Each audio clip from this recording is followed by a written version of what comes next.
Welcome to Bread Balance. In this episode we're gonna explore how to make this beautiful spelt and rye whole grain sourdough loaf. You might be wondering, why are we gonna explore this together? Haven't you made this recipe before, Freddy? No, I actually haven't. This is a complete first and we had to innovate it along the way because of little mistakes that were made.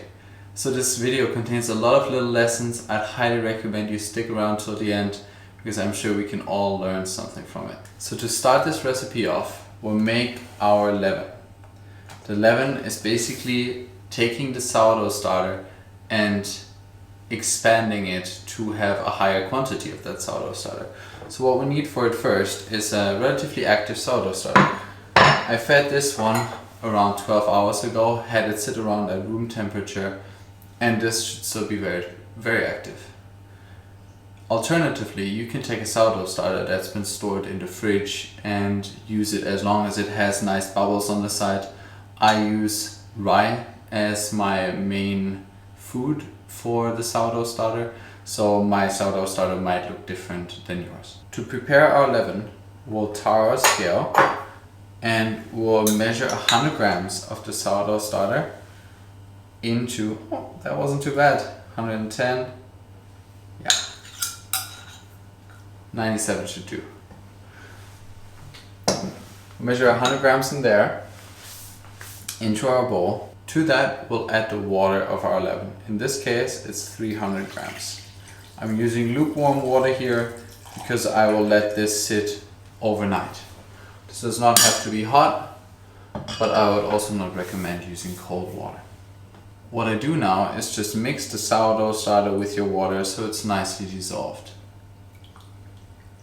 Now that the sourdough starter is dissolved in the water, it's time to measure our flour into it. I always prepare my leavens with a 1:1 flour to water ratio, so in this case we'll also add 300 grams of rye whole grain flour.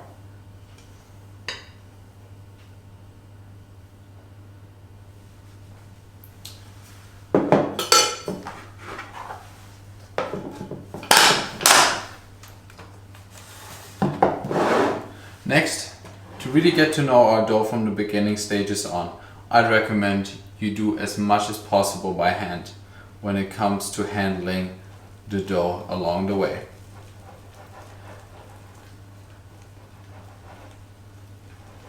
So here we'll simply mix in the flour with the sourdough starter water that we had prepared before.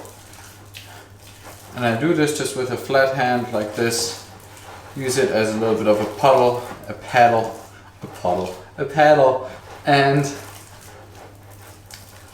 just incorporate it all, making sure that there's no flour pockets left. Scrape down your fingers, put it all in nicely. Now it's time to wash the hands. Next, we simply cover our leaven with some cling foil so that it doesn't dry out, and we'll let it sit at room temperature for 12 hours. I usually prefer to do this overnight so you can bake tomorrow morning. As we've just taken something out of our sourdough starter and used it to make our new leaven, I'd highly recommend you feed your starter again. Let it sit at room temperature until tomorrow morning and place it in the fridge afterwards. Doing that ensures that you have a nice and active sourdough starter the next time you want to work with it. After 11 hours you'll find that your leaven is nice and active, smells pungent and has risen quite a bit. Now it's time to prepare our spelt whole grain ortolets. For that we take the dish that we want our final dough to be in, so preferably any large glass dish which you either have a lid to or that you can cover up easily. I would not recommend metal, as we'll put sourdough in there and sourdough does not enjoy a metal environment. We'll put on the scale, add 400 grams of spelt whole grain flour into our bowl.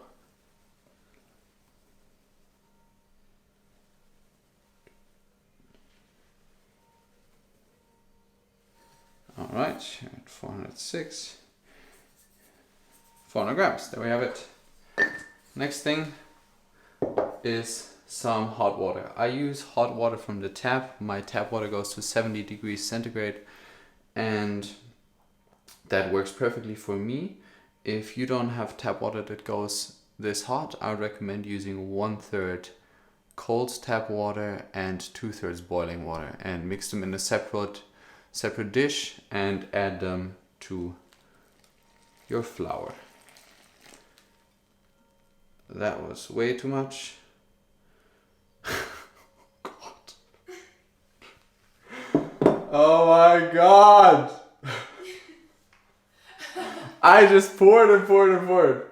What? I just poured and poured and poured. It was fascinating. Balance bread isn't so good at multitasking, huh? Not at all. What are you gonna do now? I'm just gonna... Can you make it better still? I have 150 grams too much. Come on, make it work. You got this. Well, if you can recover it, that's great. Your breads always turn out lovely. I'm sure other people have made mistakes too, and it's nice to see the turnaround. So, yeah. Okay, so as you've seen, I am not very good at multitasking. Pouring a lot of water into this oddities did not work out the way I wanted it because I was a little nervous and yeah, this is my first bread video, so I'm sure you'll forgive me. Now we'll have to do something which you will certainly encounter while breaking your own breads. You'll have to improvise. I did not think we'd get to this lesson so early on in the process, but there we are. I poured 150 grams too much of the hot water into this bowl, so now I added 150 grams of spelt flour additionally to the oddities. That means I have 300 grams of too much weight in my final dough if I would stick to my current recipe that I was actually wanting to teach you today. So what we'll do is we will subtract a percentage of the rye flour, the whole grain rye flour, as well as the water that will go into our final dough because of this, let's call it a little experiment that is happening right now. This is not a big issue. The bread will turn out probably even fluffier and less dense due to the increase in spelt flour. We are adding more gluten to this dough, so the dough should be workable more easily, which all are benefits. I've never made this dough this way before, so this is also something totally new for me. I'm looking forward to this. Now, if you're someone like me, I like my bowls clean. Take a nice little rubber scraper, wet it in the sink, which is hard to reach, and scrape down the sides a little bit. I just like the look of it, and in the end it won't make much of a difference. I just enjoy it when I walk up to a bowl and it looks beautiful. So this is enough for me. The sides are scraped clean. Add your lid on top. We'll see this oddities back in an hour. By then our sourdough starter, our leaven, has risen for 12 hours in total, and then we're ready to prepare the final dough. So 1 hour has passed and we're ready to add our sourdough starter to our oddities. For that we'll just remove the lid. I always like to keep a little bowl around, so I have some water available. You'll see here in most of those heavy German rye breads, we don't flour our surfaces and we don't flour any of the equipment used. We'll mainly use water so that we can keep this nice high hydration in order to make a really juicy loaf that will stay fresh for a long time. So we'll just go all around here, scrape the sourdough starter into the bowl. You will find that that is a little bit of a messy process, but the beauty of baking lies in these little things, and I promise you in the next step you'll get to feel something which is very meditative and therapeutic in my opinion. So now we've scraped the bowl relatively clean, not too big of an issue, just using the side here for all our remaining sourdough starter that's on the dough scraper. We'll put this there. Now we'll add 240 grams of water to this. And now comes the part that I was talking about. Very satisfying, beautiful, the incorporation of the sourdough starter with the odorlys. This is very nice because you give the sourdough starter the opportunity to really absorb and work with some of the water that you give it here. And it's not competing with any of the flour besides the flour that's in the odorlys for that water. You have to understand that the starch in flour always is trying to hold on to water and competes therefore with the sourdough starter for water. The same is true for salt. So that's why in the odorlys we would like to only add flour and water so that we give that spelled whole grain flour the ability to build a strong gluten network just with time by not giving it anything else that is competing with the flour for water. So now we've really done a nice job mixing this in, and the consistency in my opinion is very satisfying. What I like to do is just scrape off residue of my fingers, pour it all in. This does not have to be perfect, but yeah, it's nice to get the most as possible out of it and not to have any waste. Now time to quickly wash the hands. Something that I'd like to add here is that while I was just washing my hands, I took the bowl of the leaven, or the bowl that contained the leaven, and put it in the sink and just filled it with some water.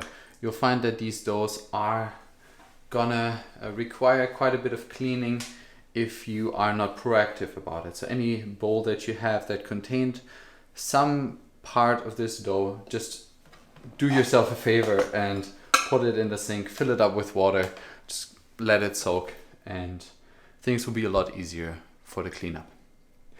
All right, next step is to add our flour. And for that we'll add now 410 grams of rye whole grain flour. If you're wondering where I source my flour, I'm living in the Netherlands, so I'm sourcing this beautiful flour from a local flour mill. They actually mill this on a stone with wind power. So it's a traditional old Dutch windmill, as you see in those postcards, and I'm very fortunate to be sourcing my flour from there. That just guarantees that I have fresh flour, and that's especially important for rye flour, because rye contains roughly 50% more fat than wheat flour. So as most of you probably know, anything that is fatty and is exposed to oxygen is likely to start oxidizing and then will become rancid. Don't think of rancidity as now as in a fishy smell or something that you'll have in your flour, but more of a certain off flavor that's not supposed to be there. That's why if you have whole grain flour, especially rye flour, make sure to put it in an airtight container, preferably even store it in the fridge, and source it as fresh as possible. My next investment is gonna be a flour mill for exactly that reason. I want my flour to be as fresh as possible, especially the rye flour. Now that we have our 410, or in this case 413 grams of flour in the bowl, we're ready to set it aside and add the salt. Generally with bread you'll find that recipes will contain 2% of salt for the total flour content. And that's the same here. We have 28 grams of salt. we'll sprinkle that on top of the flour. I always try to avoid to put salt directly on anything that contains the sourdough starter. In this case, yes, at some point I will have to touch it, but as long as I can, stretch out the period where the salt is touching the sourdough starter, then I'll do so. Now, I'm using the back of a wooden spoon to really mix this through. You'll notice that this is going to be quite a workout towards the end, and in the beginning I will recommend a little bit of caution, because you'll see the flour is going to be flying all over the place if you are too excited.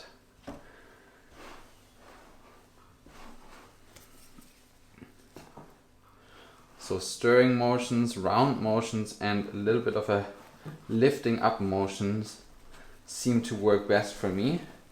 Always make sure to get to the bottom as well. I often find myself having little pockets of flour in the bottom that are unnoticed. So really make sure to get to the bottom. All right. Now you'll see it's easier. You can rotate the bowl a little bit so you're not too one-sided on one part of the bowl. Okay, I can still feel there's some flour on the bottom. Just a little bit more mixing.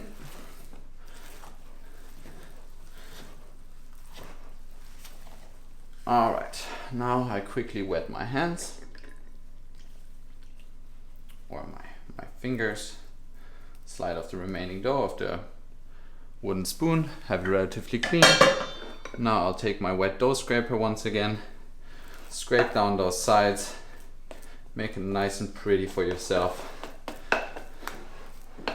If you're like me, bread baking is something special, some form of a ritual. You get to do it every week, maybe every second week. Prepare breads for your loved ones and for yourself, and why not make this process beautiful all the way through? This, what I'm doing here, smoothing out the top, is not necessary. It just is very satisfying to me, and I find that when I come back and this dough has risen for 1.5 hours now, it'll be nice and high, and it will be this round and smooth boule of dough that's just beautiful to work with, nice to look at. And it's about those little things in life that make life enjoyable. So smooth it out or leave it out, whatever you prefer. I think this looks gorgeous. And we'll see each other back in 1.5 hours when this dough is perfectly ready to go into the proofing basket. Make sure to place the lid on top so that the top doesn't dry out. If you don't have a lid, cover it in cling foil, saran wrap, whatever you call it in your country. Just make sure the top doesn't dry out. So 1.5 hours have passed. Now you can see why I enjoy smoothing out the surface, just because it looks really nice and beautiful when the dough has risen. As you can see from the sides, some really nice bubbles that indicates the activity of the dough. What we want to do now is wet this countertop and then pick up the dough and put it into our floured proofing basket. What I have here is a 26.5 centimeter, so in diameter, 26.5 centimeter proofing basket, which I have already some rice and rye flour from my previous bake in there that I just left in. That is possible as long as you make sure that there's no dough pieces left from the previous dough that were in there. What I'm going to do now is I'm going to put some more rice and rye flour. This is a 50-50 rice and rye flour mix in here. I'm going to spread this around evenly, especially also to the top, making sure that all the nooks and crannies are covered. Be generous here. This is very important to really create some form of a Teflon layer, and the rice flour really helps so nothing sticks, because we have a very high hydration dough, and it would be sad if you want to flip out your dough and notice that half of it, or at least the surface layer, is stuck to your proofing basket. Even if it seems a little excessive at first, don't hesitate to put a lot in. All the excess after baking can easily be shaken off and reused for the next bake. So I always just shake it all off, scrape it together, put it back in my jar and reuse it without any problem. So next thing we do is we will use our hands to create a little bit of a wet countertop that will help the dough not to stick to it too much. Then we'll make our both hands wet, make our dough scraper wet. Take this beautiful dough, just scrape down the side, starting in the back, going around, tilting it more and more until the dough flows out evenly, turning the dough scraper around to the flat side to get the back and the bottom of the bowl. Alright, nearly there, just the last bits and pieces, scraping it all off. You really want to try to make sure to do this in one go and not to have too many pieces of dough that you have to puzzle back together. The more uniform it is, the easier it will be for yourself. You can wet your hands again if they're not that wet anymore. Just go around the dough a little bit. And then you can slowly lift it off the countertop, and then you have to be a little bit fast. So now we have to wiggle it in to our proofing basket. I got a little stuck here, but that's a minor problem. Alright, now we successfully got it in.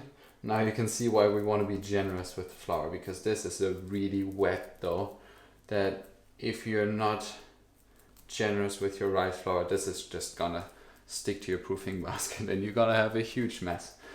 What we do now is quickly wash our hands, and then I'm gonna show you a nice little technique which I've picked up in the baking lab in Amsterdam, and then we'll continue.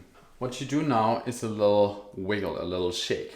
So that will look like this. You take the ball in both of your hands, hold it tight with your thumbs on the top, and what you're gonna do is a rotating motion, and that will set the dough piece loose in the bowl and rotate it a tiny bit, and that just allows the dough to settle into place better on the bottom and for the rice flour to evenly coat everything.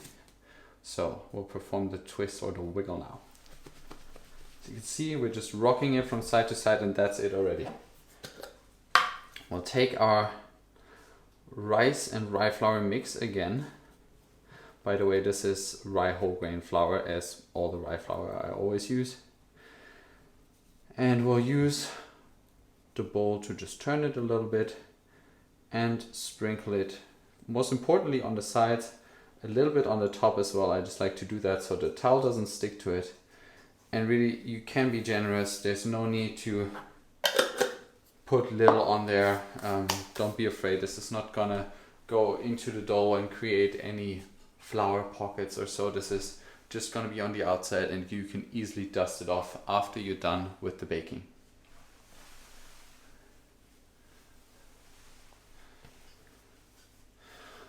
So now it's time to cover our loaf.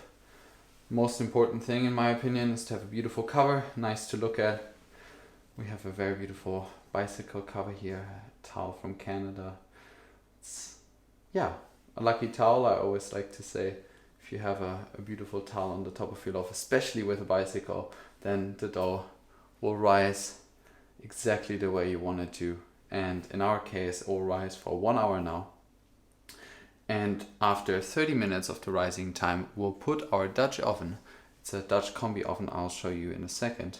We'll put that into the oven and turn it on to 260 degrees Celsius, or if that is not as high as your oven goes, just turn it on to the maximum with a convection heating. So convection should be the sign that indicates that there's top and bottom heating in the oven. So 1 hour has passed, and now we're ready to take out the preheated cast iron pan. that, we'll put on our heavy duty oven gloves. And because this pan is going to be very hot, I always like to take a little precautionary measurement. Take an extra oven mitt in your hand, for at least for the main hand that you're holding the cast iron pan.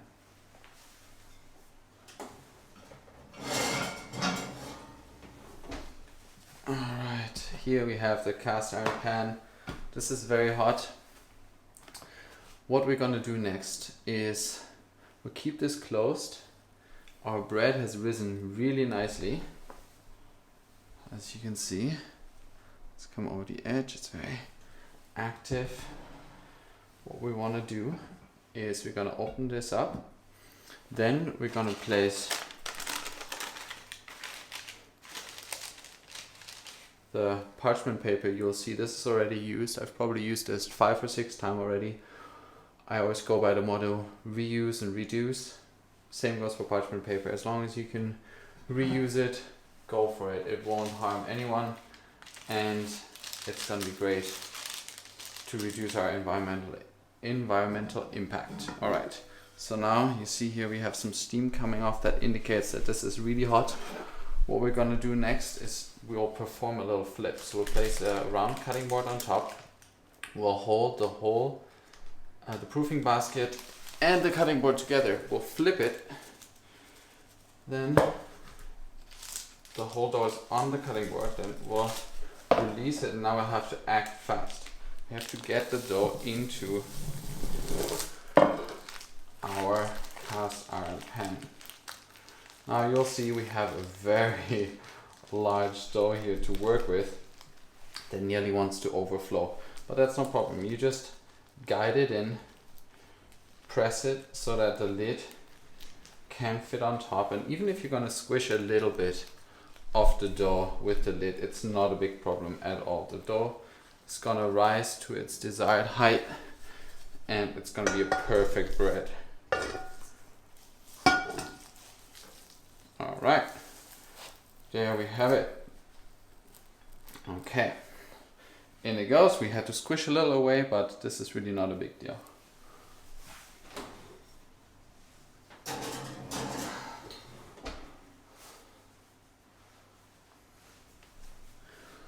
Alright, the experiment bread is in the oven. I am, as always, very excited for the big reveal. That's that moment when we finally get to take off the lid and see how the oven spring looks like. Until then, 20 minutes will pass. We will do 10 minutes at the temperature, the maximum temperature of your oven. In my case, that's 260 degrees. If your oven goes up to 300 degrees, you might even want to consider that. Usually the hotter the oven, the better the oven spring will be. So with oven spring, what I mean was that now you saw the dough was relatively flat in the cast iron pot, but the oven spring means the expansion of the dough, which really will give it that nice volume, and that hopefully we'll see now with this loaf as well. So the hotter the oven, the higher usually the oven spring. But I mean, you can take it to a certain extent, but you also have to make sure that your bread doesn't brown overly much. So that's a little bit of that balance that you'll have to define and find for yourself. You have to find the right temperature to get that oven spring that you want without burning your loaf. So now that 20 minutes have passed, we had 10 minutes at 260 degrees and another 10 minutes at 190 degrees. We are finally ready for the big reveal. Wow, look at that oven spring. So now that the big reveal was successful, we set a timer for another hour, and then the bread should be ready. To explain you what exactly has changed in this freestyle recipe now, that I lovingly titled Susan's Freestyle, I'd like to tell you a little bit about the former recipe that I would have taught you if I wouldn't have added too much water into our oddities. So as you remember, we added 150 grams of water too much into our oddities. That's why we added another 150 grams of spelled whole grain flour to compensate for the additional water we had added. Because in the oddities, we're trying to achieve a flour to water ratio of 1:1, at least in this recipe. So we had 300 grams too much water in this final recipe if we would have stuck with the original recipe that I wanted to teach you. The original recipe called for taking the leaven and the autolyse and in mixing it with 350 grams of water and 600 grams of rye whole grain flour.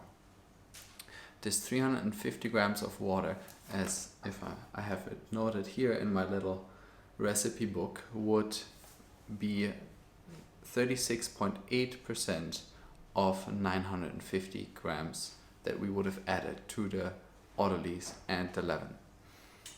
Then 600 grams of those 950 grams would have been rye whole grain flour, and that equals 63.2%.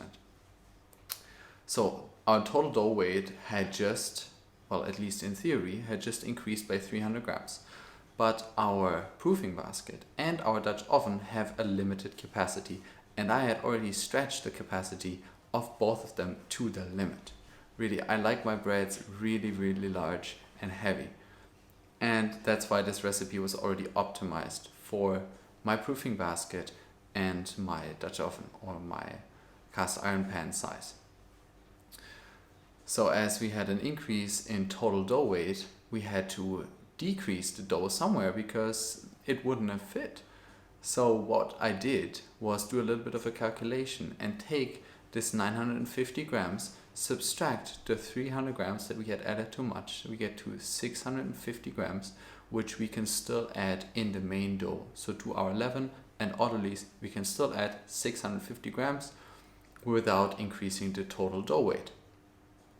So we now have to figure out how much of that 650 grams will be water and how much of that 650 grams will be the whole grain rye flour. By that, we'll take those percentages that I have mentioned earlier, which were 36.8 of the water, which then results in 240 grams of water in the 650 grams and 410 grams of rye whole grain flour, which is the 63.2%.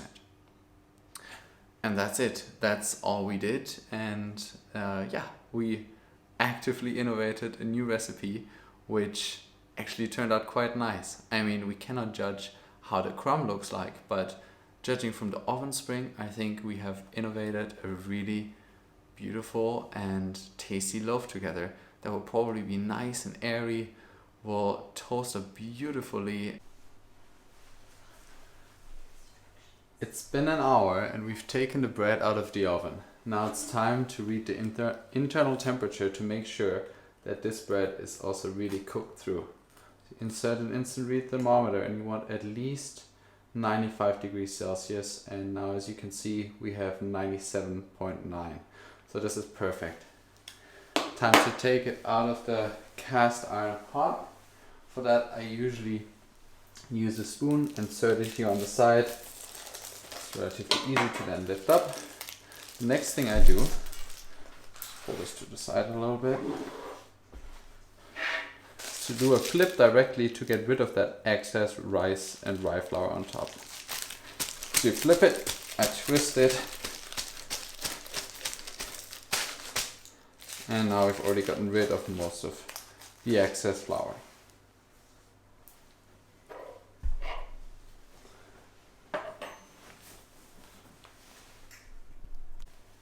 So now that the bread is out of the oven and fully dusted off, it's time to really enjoy what you have in front of yourself. I'd recommend you take a second to smell the bread, to listen to the crackling sounds that it makes when it's still fresh out of the oven. I always really enjoy that, and it just makes me appreciate my work even more. I would highly recommend that you let this bread rest for at least one day. That will really help to firm things up internally and just make the structure so much better. So now that this bread has rested for a day, it's finally time to cut it open and see what Susan's Freestyle looks like from the inside.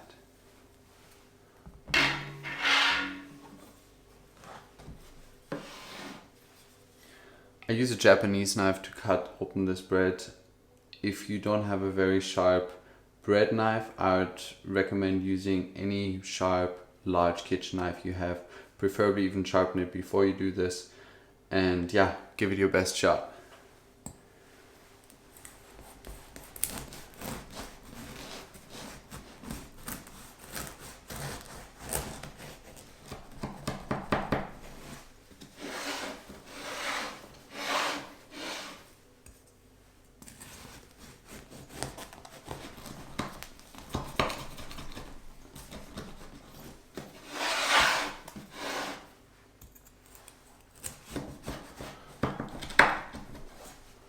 Alright, we did it. Now, look at this open crumb. That is just beautiful. You can see that the crumb is nice and open, especially for bread that contains so much whole grain flour. I expect this to be really juicy and to stay fresh for a long time. I'd recommend you store this bread wrapped in linen towels and then placed with the flat side down in a cupboard that is not open too frequently. I'll do it like this. Place it as it is in a cupboard and it should be good to eat for many days. I'd always start cutting this side. I personally cut my bread with a bread cutting machine. That makes it a lot easier, and it's quite common in Germany. When looking at this bread and how difficult and tough it is to cut, you probably understand why many German households have a bread cutter. And another option that you can cut this bread is to just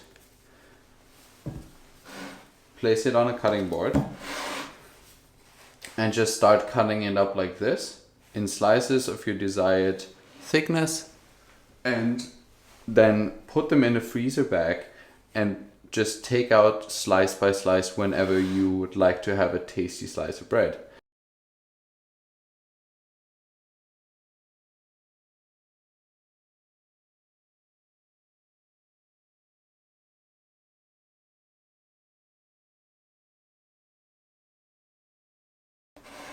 Alright, there we have it. The bread is cut up, ready to go into a freezer bag, and then just take them out slice by slice, throw them in the toaster, butter them up nicely, and I'm sure you'll have an amazing time. This was Susan's freestyle. I really enjoyed the taste and the consistency of this bread, and I'll definitely make it again.